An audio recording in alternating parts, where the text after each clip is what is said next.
The Paper Room Season 2. The Paper We're Room. back. It's been a long time. We missed you guys. Yeah. I hope that y'all missed us. I have no idea if you did or not. But welcome back to The Paper Room, everybody. Just to remind everybody what we're doing and why we're doing it, this is a podcast for young adults as our main audience to kind of navigate the craziness of life. You know, you think about what are you called to do with your life, you know, your dating, your relationships, your career path, your calling, your purpose. Life. All kinds of crazy decisions are made in that young adult age. So our hope is to hopefully provide a little bit of wisdom that we have now from experience to be able to jump in to just share some things on how to encourage you and challenge you specifically in how you are following Jesus in your faith journey as you're also pursuing your life calling as well. So welcome back to The Paper Room. Love you guys. Miss you guys. Also, be sure to go check out our previous episodes if you haven't. Absolutely. Season 1 was dope. Absolutely. 10 episodes are available for you right now, and we're about to do 10 more, and it's going to be great. But before we go off with today's episode, we're going to do just something we're liking to call I Know What You Did This Summer, right? Mm-hmm. It's September. We took a break for the summer season because we had everybody had a crazy schedule. So much has happened this past summer, a lot that we're going to get into. That a lot of our lives are different. And so let's get into a lot of that stuff right now. So first thing I want to talk about is we had just a good ministry opportunities this summer with different summer camps and things like that. BT students, you guys went to camp. Yeah. Zephyr had a great time. For both Nick and I, we got to be camp speakers at Camp Highland Lakes. That was a good time. So let's kind of get into some of the ministry stuff that happened. Isha, I'd love to just hear from you. Highlight of Camp Zephyr, like what was like what summer was this for you as a leader, and also just some highlights that maybe happened. So I never attended camp as a student. I only attended as a leader. I think this is maybe the sixth Camp Zephyr. Yeah. Time flies. So definitely so much change. I told the students and I told some of the leaders too, every camp experience is different. Every single year it's different. Not just the weather, because sometimes it rains, sometimes it doesn't. Like one year we got completely like flooded and all our socks were muddy and it was just really, really nasty in the cabins. And then they have like, you know, new renovations at the camp, at the facility, and a new coffee shop. So it's just, there's a lot of different changes and new experiences there at camp. But I think what I enjoyed most was seeing our team. We've always had a great team. Obviously, God uses our people really well in their gifts.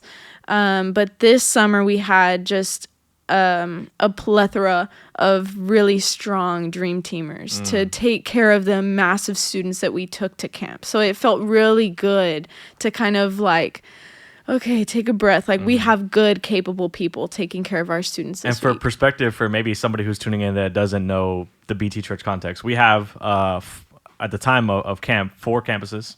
And so all student ministries from each campus went together, right? Because I know sometimes in the past it's like some groups will maybe go to a different week or something like that. But everybody went as one church all together. So talking about that large amount of students that went to camp, that's, you know, a blast just to see that everybody come together. What did you do as it relates to ministry? Well, so I got the opportunity to be a speaker at Highland Lakes. It was an awesome time. I've been closely connected to Zephyr for a long time, 11, 12 years, something like that. So this is my first time going to a different camp and to experience and have eyes on how another camp does camp. So Highland Lakes is out in kind of hill country, sort of by Austin, that area.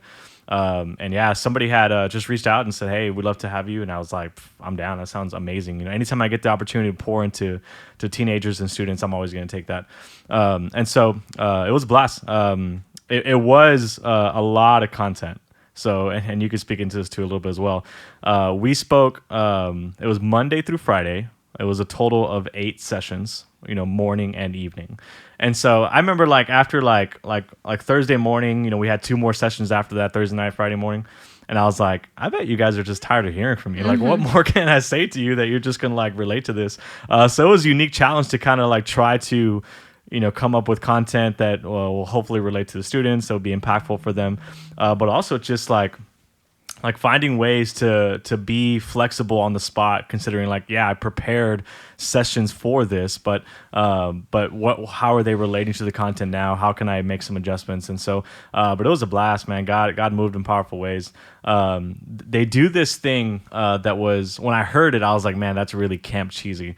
But it was really powerful, and you probably know what I'm about to talk about. So, you know, throughout the week, we give an altar call, gospel presentation, and, you know, if anybody wants to accept Jesus, you know, whether raise your hand, come to the front, however you want to respond. And so we had, I think it was 46 salvations that week. That 46 students said yes to Jesus, which was amazing. And then at the end of the week, on Thursday night, the last night of camp, they do something called the bell ceremony. I love that. Yeah, and I was like, what is the bell ceremony? And they're like, Danny, can you lead it? I was like, sure. I know what it is. So at camp, right outside the worship center, they have this gigantic, 20 feet in the air, like huge bell. And what you do is everybody who said yes to Jesus, who experienced salvation, you have all of their names, you know, on a list, and you call them out. The entire camp is just like on one side or either side of the sidewalk leading up to the bell. And then when you call that student's name, they're going down the sidewalk and they just ring the bell. It was neat. And it's really loud. Every student across all camp, they're just going crazy, whether it's for their church or not their church. So it was just a kingdom moment, a celebratory moment. It was really fun. Yeah. But yeah, that was interesting. I'd never experienced that before, but yeah. No, that was a very powerful time. We spoke at the same camp and different weeks. Yeah. Different weeks. During our bell ceremony out there, it was getting ready to rain, so like you could see the clouds. It looked like Mufasa was up there. In the cloud. So the camp director was like, "Hey, we got to get through these names." So it was like ding, ding, ding. So that was really neat. Yeah. But one of the things I love, when I go to camp, most of the time I take my family, and so that's just a real good time for us to get together and visit with one another. And as I minister to other students, you know, I enjoy having my family there, and you know, my daughter, and we, you know, she'll tell me, "Oh, Daddy, when you said this," you know, because some of the times, you know, here she's not kind of with me. Yeah. You know, immediately after I deliver something. So that's always a fun time. Mm-hmm. And then I just say this, man, students, they can handle a whole lot of content. They can handle a whole lot of different levels of content. And so, you know, man, I unloaded on those students and you know, in the word, you know, and really, you know, just try to help them to see that, hey, you can understand the word, you can know God, because he wants to be known by you, and he's given us ways to know him. And so we just kind of walk through that. Funny thing though, in my, like, you know, sometimes when you're preaching and you just say something. And I was trying to make the point that, you know, it doesn't matter, you know, how strong your faith is, or you know, whether you've been in the church for a long time, or, you know, you this is your first time engaging in Christian camp, youth group, any of that. And I made the comment, you can be the LeBron James of Bible drill. It does not matter if you don't surrender your life to Jesus. You know, that was the big point. You know, surrendering to Jesus to follow him, no matter what level you're at. And then after I got off the platform and they finished worship, and I'm walking back to my little cottage, these kids run up to me, and their sponsor run up to me, and they say, we just want you to know that we have the national junior Bible drill champion here. Ooh. So we do have the LeBron James. We do. That's funny. You know, undefeated. We do have the LeBron James of Bible drill here. I was like, well, no, I just like, well, make sure she surrendered to Jesus. That's what I said. That's so good. I was like, man, you never know who's in your audience, cool. Man. I love that. That's so awesome. That was very fun. Yeah. So while I was at camp, it was in June, and one of the scary things was I was there about 3 weeks before our due date. right? So it was a little scary. Summer was like, should I go with you? I was like, you probably shouldn't go with me, like being close to your doctor. And so, yeah, like the whole time there, I was like, are you good? I'm texting her like every day, like, you good? You good? Do I need to come home? So that's what happened with you this summer. Yeah. So I got to speak at camp. Also, this summer, I became a dad. Oh. July 13th, 1:01 p.m., Jade and Daniel entered the world. Baby J. It was a long day. Wow. It was a long 24 hours. Were you tired? Dude. And Let me walk through it really quick. Yeah, On the go ahead. 12th, okay, that morning, Summer started feeling she didn't really know what it was, but I mean, essentially it was contractions, I guess. So about 4 p.m., I was like, let's just go to the doctor, right? Her fear was going too early, being sent home, right? And I was like, let's just go. So we get there, we get checked in about 6 p.m. The day before, and she... she was in labor already, is what they told her, and we're like, okay, like this is crazy. So you ain't going home. Yeah, so we're not going home. And then, to not give too many details, but she chose for a while to not do the epidural, the medicine, whatever that helps with the pain. So all night long, I'm just like with my eyes like trying to like stay awake, stay open to help whatever way I can. So yeah, it was a long evening. But yeah, and then that next afternoon, Jaden came into the world, and it was a huge blessing. Did you lift him up? Yeah, I said, Rafiki remember who you are. I said, you will lead millions. Hey, that's awesome. But now Jaden's here. He's now 2 months old, so he's growing. He's getting a little chubby. Good. Excited. Yeah, we're not. Everyone said, "Hey, you're not gonna get any sleep. Have fun." And I was like, "Oh, cool." And then now I know what they mean. Teen no sleep. It'll be gone in a little bit. Yeah, everyone right. keeps saying that too. So. Yeah, you'll be all right. Jaden, we love you. Oh. Glad you're here. He the man. Yeah. If you're listening to this right now, baby J. Something else? Like y'all, like it's been a long summer. Yeah. I'm the old dude. Y'all had exciting things happen. I still had to pay bills. But what happened in your life, Isha? I think one of the last episodes we had, I don't know if it was the finale or not, but one of the very last episodes of season 1, I was about to be engaged later that day that we recorded. Did you know that? I didn't know. Okay. No, not that morning. So it's pretty cool to just have an episode of like, I didn't know I was going to be engaged later. So, yeah. And then 3 months later, I got married. Wow. So, and we were already on break. So y'all were trying to figure out. To be a McGee. When is Mrs. McGee going to come back for season 2? So we waited to do this episode until you were married because I wanted to hear what, Yeah. How's married life? I love it. Yeah. It's great. Yeah. Is Ben everything that you thought he would be? Yes. Oh, that's so yeah. Even more so. He's very helpful. We're still trying to clear the mess in our apartment because we went on a honeymoon, so we couldn't just unpack and organize everything. So that's what we're doing right now, and it's a little bit like it's a mess in here. But. Well, this ain't the season for that. So y'all gonna fix all of that. Yeah. But enjoy your honeymoon season. Yeah. Love it. Awesome times. So welcome Isha McGee now. Thank you. Yes. Wow. And the other big thing that happened with us that we all got to be a part of and experience is the Young Adult Move Conference. Move Conference. Lord have mercy.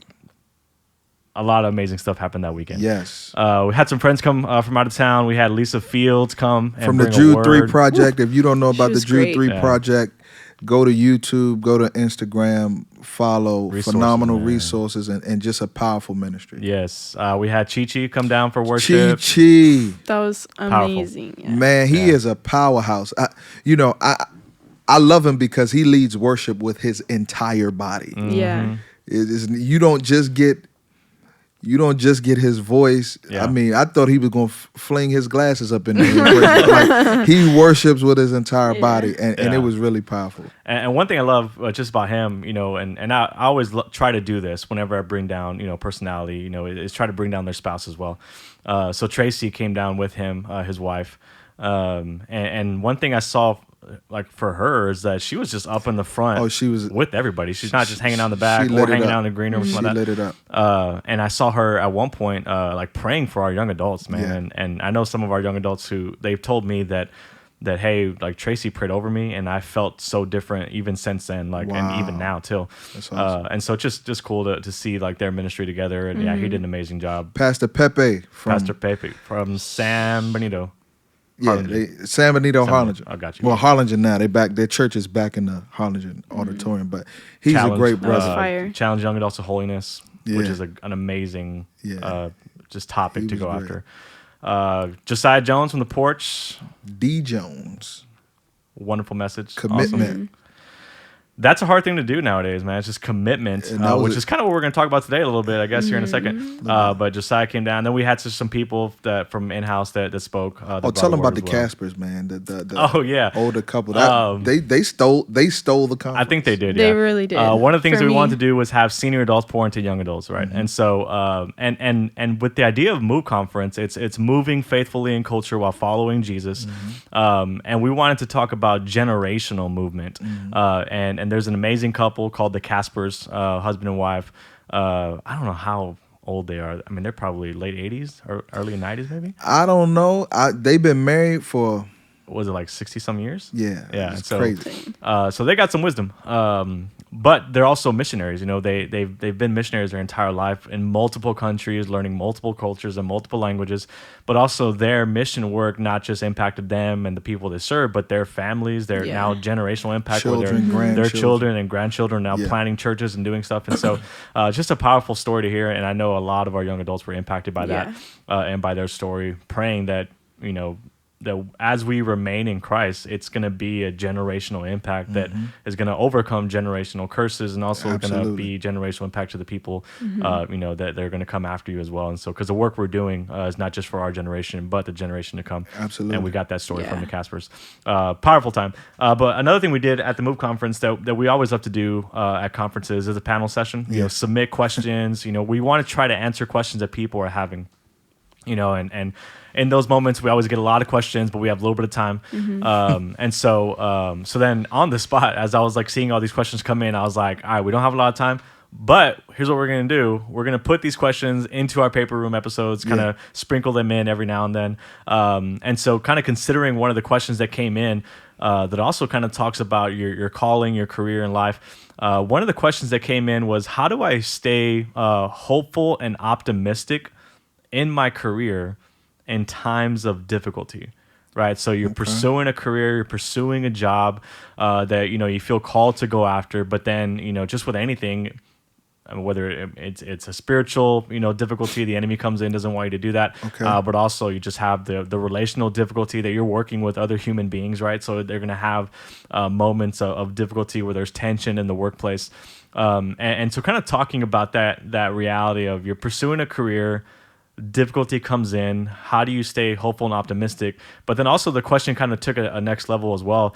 Is hopeful and optimistic that you're going to be successful in that career? Okay. Which I think that word is a powerful word that I want to digest between us for this episode. And so we're going to get into this question. But before that, a question I want to kind of digest first is, in our lives, in your calling, in your career, associate pastor, you're minister to the student ministry girls, do creative work, do some communications online stuff, and we're all involved in young adults and students and things like that.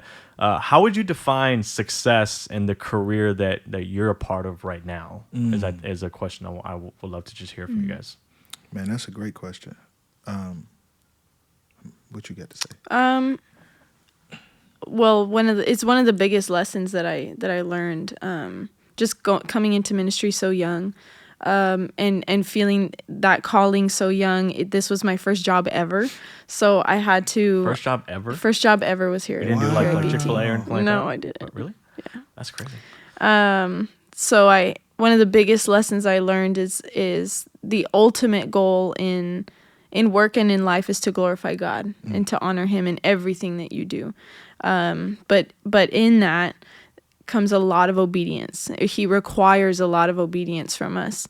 If we are called to do something and we feel confident in that calling and we start pursuing it, He's going to require us to do a lot of big things that we're not comfortable with.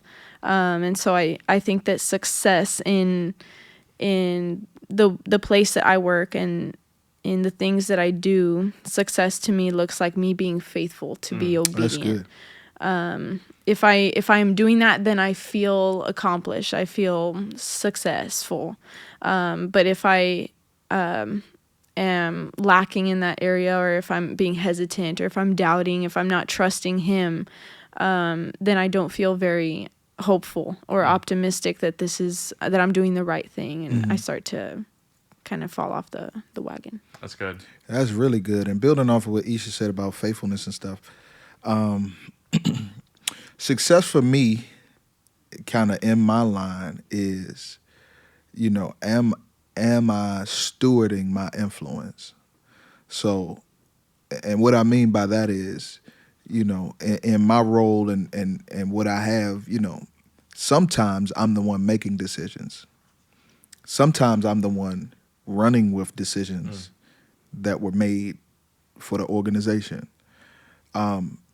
Sometimes I'm the cleanup man after decisions have already been made that I ain't had nothing to do with, that, So success for me is, am I stewarding my influence? Am I making sure that, for Nick, am I making sure that with my gifts, talents, attitude, right, energy, am I stewarding my influence to make my organization better? Not just my job, but my organization better. And so that's very important to me. That's how I define success in the workplace. How do you think? Because for the three of us, we have our definition of success is gonna be related to our ministry, right? And so I think we're gonna talk about obedience and faithfulness, which that's what we thrive on. Because for anybody that is considering ministry, one of the things you're gonna know is that when you're in ministry, you're not gonna make a lot of money, right? And so that's just the reality. And so. But when I think about success in kind of culturally versus ministry, like how do you think the secular cultural world would define success? Well, I think they're thinking, their pockets, their promotions, their power, Possessions, authority, possessions. That's how they define success and things like that. And for the most part, I get it. Listen. The number one rule in business is you're doing this to make money. Right. The number two rule is remember rule number one. Like, you know what I mean? Yeah. So I get it, but there's got to be more than that. And that's why I choose to say stewarding my influence, because, if you steward your influence well, there are going to be times where, you're gonna have to steward your influence through failure, and you're going to fail. Like I mean, we'll get to that later. Like one of the things we like to talk about the garden a lot, right? Because that's where was created. It was perfect, but then it went wrong. One of the things that God says to Adam as a result of the curse is this: by the sweat of your brow, you gonna work the earth. You gonna have to work to eat. Work is not a curse, okay? Right. But due to the curse, work sometimes brings us thorns and thistles. Yeah. That's what God said. So you're gonna have some thorny and thistling experience from your work, which means that not everything you do is going to be successful. Right. I think it's important that we talk about this, because we even as young adults involved in ministry or connected to the church, and we're constantly being fed the word and all of that, we still fall under the comparison game of looking at Instagram and seeing young people like, oh dang, like that person I went to school with already has a house, like they literally bought a house, like I'm over here still trying to afford McDonald's. Sure, there's some young adults we always more money compare than me. each other. Yeah. I have old students that were in my student ministry that I'm like seeking out, asking for advice, because they're like financial investors now, and they're making like mad bank, and I'm like, okay, whatever. Like, not bad, but help me. But young adults see that, and it's like we forget it's kind of like we forget the purpose of life, and we kind of just feel like, wow, like they're really successful, or Yeah.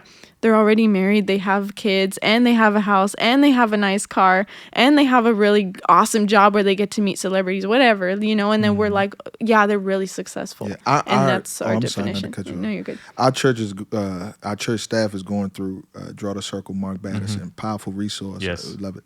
But one of the things I love that Mark Batterson said is, during the time of fasting and praying, he redefined what success was for him. And one of the things he said was, the people that know me the most respect me the best. And I think that's, I kind of roped that into my steward and my influence deal because, you can be, and they used to say this growing up, you can be a public success and a private failure. Yeah. You know what I mean? For sure. You can have all of the people around you, looking up to you or doing what you want them to do just because of the role you have, but not because of the person that you are. Right. And so I do think, having young adults kind of reframing success from the inside out it will be much more fruitful. Yeah. Because we got to deal with the thorns and the thistles. For sure. Yeah, and just kind of considering that with the thorn and thistles idea, obviously I'm going to look up, stats. And so... Stat guy, he back. I'm back, y'all. Average American will hold 12.8 jobs in their lifespan, which, considering if you start work around 18, you retire 65, 70 years old, every 4 years you're changing jobs, right?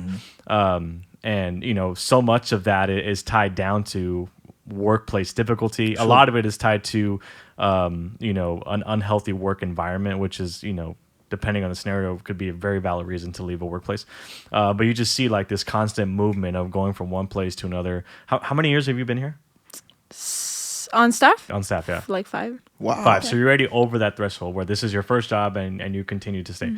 And so I think that like when things get difficult is when people tend to want to leave, right? It's like, okay, this is hard. Then maybe this is not for me, right? I think we're like just a culture of assuming that everything has to be amazing every single day, that you're living out your passions every single day, that, work is not going to be hard. If you're having fun, you're never working a day in your life type of thing. But sometimes you got to do things that you just don't want to do, right? And that's even a part of in your job, calling. Right? Yes. Even when you're called, it's going to be difficult. Yeah, I saw a guy,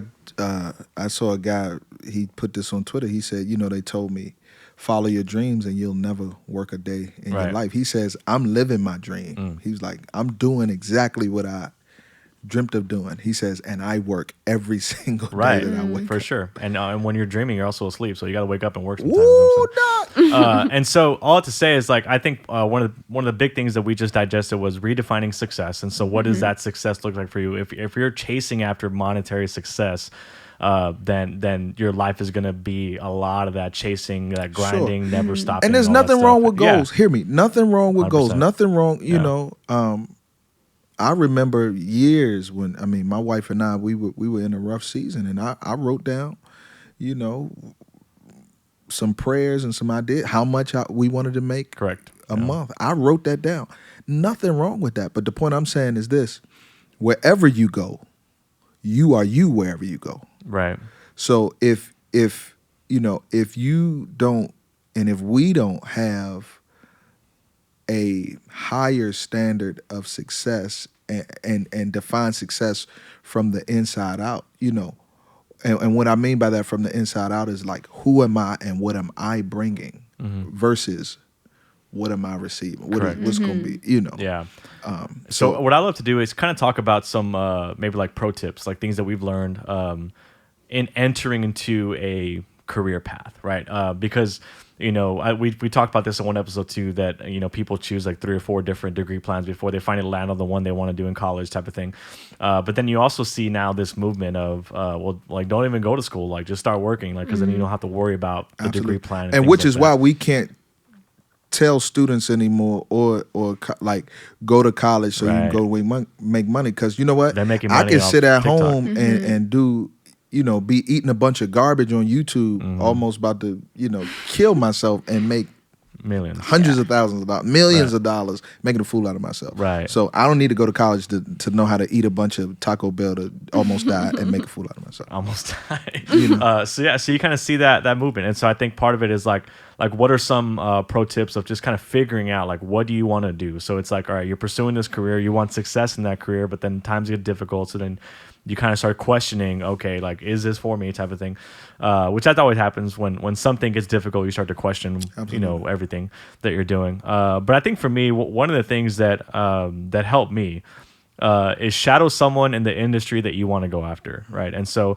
if there's a calling you want to go after, if there's a career you want to go after, maybe consider shadowing that person or shadowing somebody you might know, or maybe you don't know them. Just find someone in that industry, send them a message, say, hey, can I watch what you do for a day or something?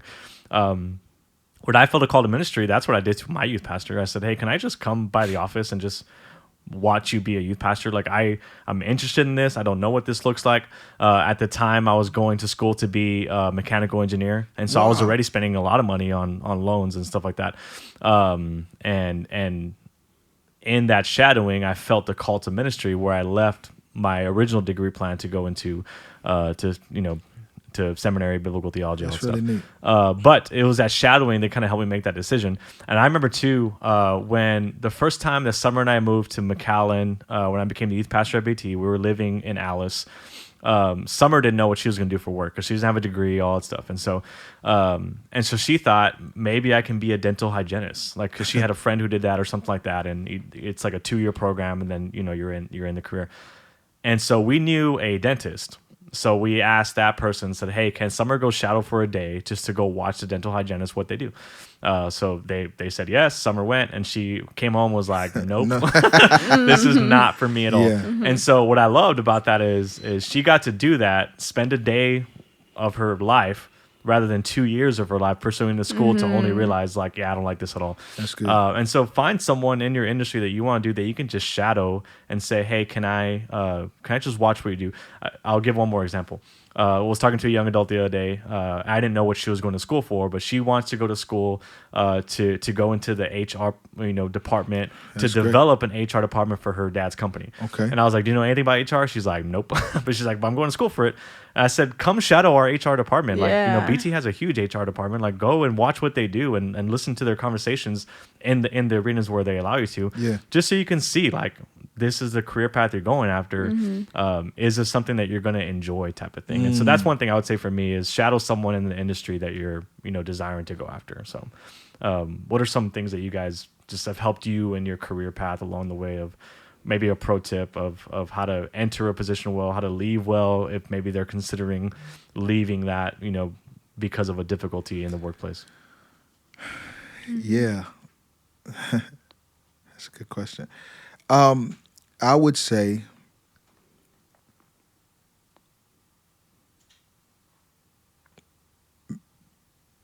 you grow. Yeah. Like you grow. Read, study, your particular industry field or whatever. And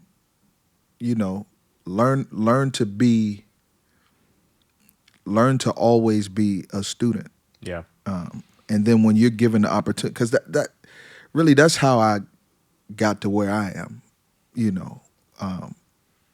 when given the opportunity, I was prepared.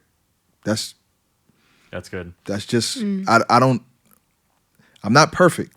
I didn't say you're going to be perfect because I've made a ton of mistakes, but I was prepared. And so that's why I say, read, make yourself more employable. Have a confidence about you where when you walk in the room, somebody looks at you and says, you know what?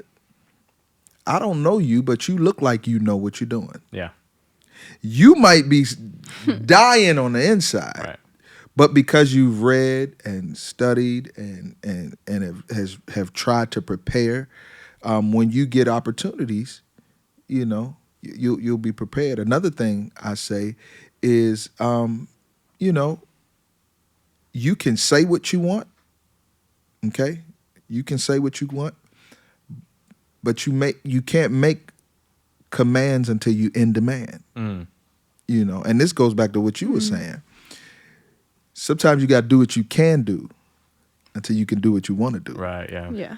And so, you can't make commands until you in demand. So you may have to take something for 1 or 2 years. I'm talking about when you get in your industry or Right. something like that. You may have to feel your way out while you're still eating for you to say, you know what, man, I thought I wanted to do that, but I need to pivot and let me get these certifications and go do something else. So Yeah, and I think those times also, like, because one of the things I love what you said is grow. Like, Grow. in those times of difficulty, you're growing, right? Yep. Like discipline, difficulty, like you're growing in those times. I know that it feels like uncomfortable because you don't want to walk through those hard moments, especially when the workplace is difficult, wherever it may be.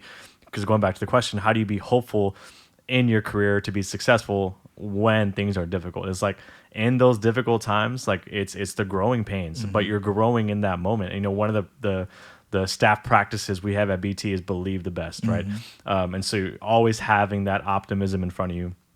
And so I think one of the things that can happen is when you're going through something difficult and then you believe the best about that thing, you're thinking, how can I grow in this moment? Whether I stay in this specific business or I go to another one that's kind of similar, but using that season to grow everything that you are and your calling as well. And so I think just that believing the best mentality it can be huge, just to be able to grow as a person. and back to the garden. So it just hit me like when God is talking to Adam, even as a result of the curse, God tells Adam, you're gonna eat by the sweat of your brow. Right.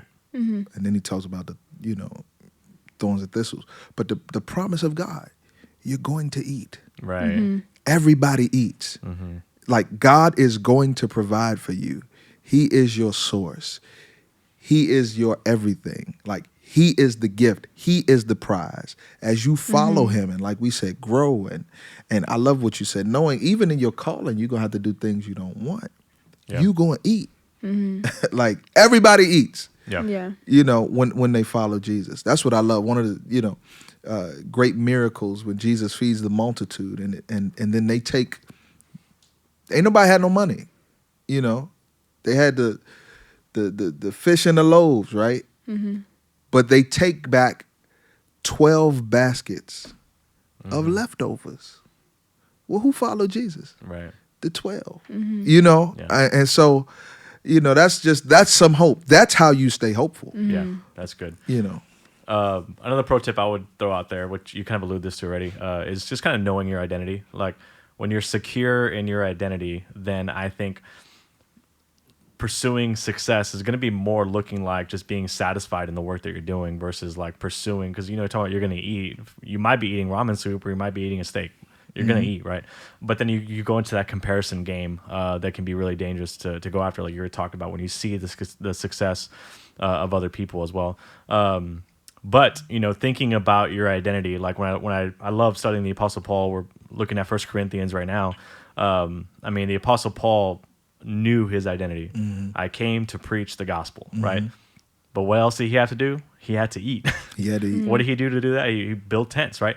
And so he understood that like my identity is not in building tents. I'm going to do this to the glory of God, Yes. but that's not my identity. My identity is going to be in preaching the gospel. And That's so good. understanding like he knew his calling, he knew his identity. He also knew that he had to grind to kind of do the things that he was called to do as well. For a season, I got to work at a coffee shop. I loved it when I had church planted. But there was so many moments where when I worked there, I felt like, man, this is not my calling, right? This was great. I get to meet amazing people. Yeah. I get to make coffee for people. It was fun.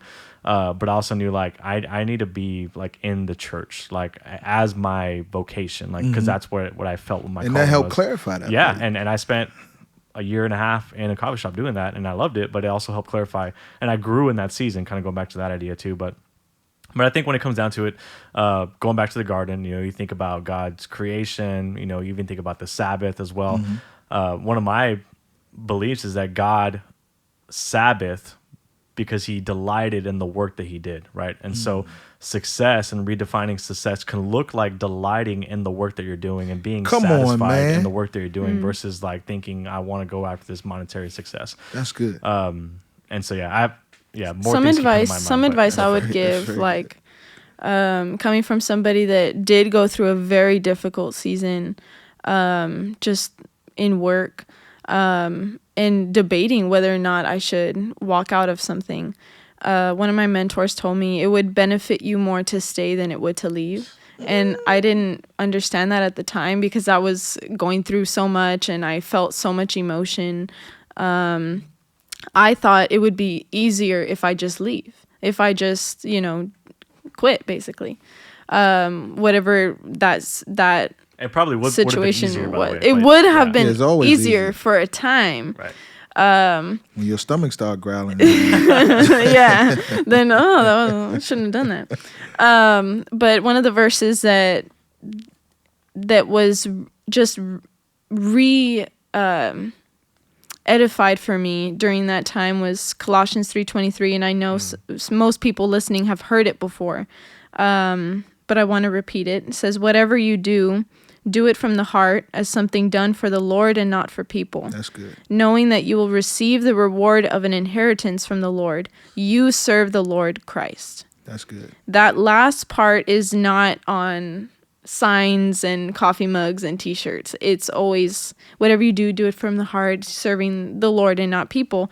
That is a constant reminder for anybody that should be in a workplace that we're not serving people. Just remember, whatever you're doing is for the kingdom. It's to serve God, glorify God. But I just love the last part, not because we work to receive anything from Right. God, but actually I want to emphasize the opposite. As an advice going into your career or your calling, don't go into it thinking, how is this going to benefit me? Yes, like it's good for things to grow you, for a place to teach you more, for it to be challenging, but don't get stuck in the mentality of this needs to serve me. That's good. We should go into a career path of or calling, thinking also, how can I serve through this? Yeah. How can God use me through this? How can I go through the fire in this career path? And how is it going to impact people? Yes. How is the pain that I'm going to go through at certain times? How is the growing pains that I'm going to go through? How is that going to impact and grow other people? And I think that was just a reality check That's for good. me, because I knew, like, okay, this is what I'm doing is serving God, but at the same time, I didn't have a concept of my actual purpose in that area. And so if somebody is starting to go through difficulties and they're questioning, maybe this isn't for me, maybe I shouldn't be here anymore, sit there for a little bit longer. Yes. And ask yourself, what is the purpose of me being here? Yeah. What purposes am I living out, even if it's very difficult, or even if I'm facing certain things, even if it's an environment that seems like it's getting toxic, or even if there's people that are toxic around you. Just stick it out, because you will be protected, you will be provided for. Nothing will harm you in a way that God is not already foreseeing, if he has placed you there for a purpose. So just, I would say, ask yourself, what is the purpose that I'm being used for here, and how can I better serve God for that purpose, instead of wanting to seek out my own comfort and seek out my own service. And if I'm not happy, then I'm not successful, because that was another side of it, Right, too. Because we do say, like we want to feel and see success from the inside out. But some of us might get caught in, well, I'm not happy, so I'm not enjoying it, so I don't like it. It's not for me. Right off the bat. There are aspects of that. You should feel satisfied in what you're doing, but That's good. it's just a balance that God will provide clarity for if we ask him for it. That's true. Wisdom. One thing I'll add as we get ready to close off, thinking about being optimistic in difficult times, and trying to pursue success, I would say celebrate the small successes, because I think we want like the big successful thing, the big check, the big breakthrough, the big whatever. And so when times get difficult, we think, man, like I'm not there yet. So then we feel down about ourselves. Yeah. But then when we remind ourselves, like, man, like we've had these small successful wins kind of leading up to this moment, and that's going to be what allows us to build a foundation for what we're trying to pursue. But secondly, like if you're thinking of leaving a job, leaving a career path, leaving a choice of that because of difficulty, I would say surround yourself with people that can come alongside you to pray with you as well. But two is what you said too. Like, I mean, your stomach's going to start growling. So make sure you have a little bit of financial means to be able to leave a job to where you're, you can eat. Yeah, count up the cost. And so, prepare yourself for that leave if you feel like that's what you're called to do as you're preparing to do that. And so I'll throw out those last two. Any last words from you, bro? Yeah, another last word for me, just super practical. Change how you use Instagram. And so instead of using Instagram, and I'm not saying everybody does this, but instead of using Instagram and just looking through things and seeing things that grow our envy, or discontent, use Instagram, type in the search, how to be successful in a job interview. Yeah. There's going to be tons of videos. How to command a higher salary. Oh, gosh, I'm terrible at job interviews. You know what I mean? The ones I've had is so bad. Well, I interviewed you I think. I know, it was bad. I left that day. I called Summer like, we are not moving to BT. It wasn't that bad. It was pretty bad, bro. Yeah. Yeah. It wasn't that bad. Go ahead. God's grace. But so much on Instagram and social media outlets, whatever, like for the dumpster fire that it can be sometimes, there are people giving up the goods. Yes. Yeah. Practical wisdom, short wisdom. Look at that. Don't look at all your friends in Cancun again.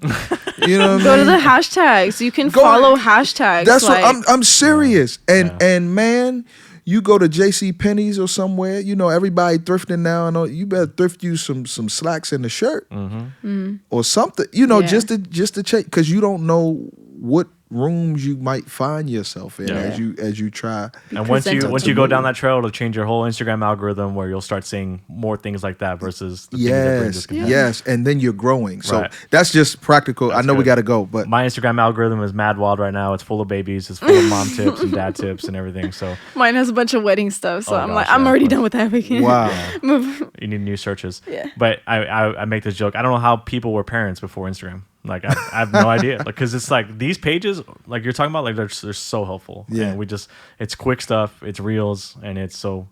If anybody's about to become a parent, taking care of babies, good stuff. Shameless plug. They're our sponsor. No, man, that was good. I mean, there's so much more we can talk about with career calling. I mean, that's one of my enjoyable topics to go after, just to help people. And let me throw this shameless plug out there. Shameless. And we may need to add you to this. We started something called Young Adult Office Hours. Yes. Right? And so what this is, for some of us, we have a relationship already with young adults, all that stuff where, we're texting each other, let's hang out, let's go get food, coffee, whatever. But Young Adult Office Hours is kind of designed to just have conversations surrounding your desires, your career, your calling, your ministry, growing as a leader. And then it's kind of just showing up and shadowing. So talking about one of those pro tips that we gave. And so if you go to bt.youngadults on Instagram, there's a link in the bio. You can schedule a time slot just to come to the church and hang out with us. Which, not saying we're amazing people, that we know everything we're doing. But if you're like, I need a little bit of help to kind of push me into my calling, whether it's ministry or something else that you just want to talk about and process what you're trying to do, come hang out. Like, schedule those moments for us. Have to anybody hang out. taken advantage of it? We got, I believe, 2 yesterday. Oh, good. That I'll send out to you guys. But yeah, so Young Adult Office Hours, that's going to be a thing. We're going to move that, push that moving forward. Cool. So let us know. Come hang out. We'd love to be able to just help you process these crazy decisions that you're having to make during these young adult careers. So, so yeah, we're going to, I haven't asked you, but we're going to add you to that. Nice. And so Throw me in there. That'd be great. But anyway, Paper Room, episode 1. Season 2, we back. That was amazing. Hope you guys enjoyed. If you love it, share it with your friends. Yes. On your social media platforms as well, so they can be blessed by this conversation as well. But we love you guys, miss you guys, and we'll see you later for episode 2. Love Next y'all. time.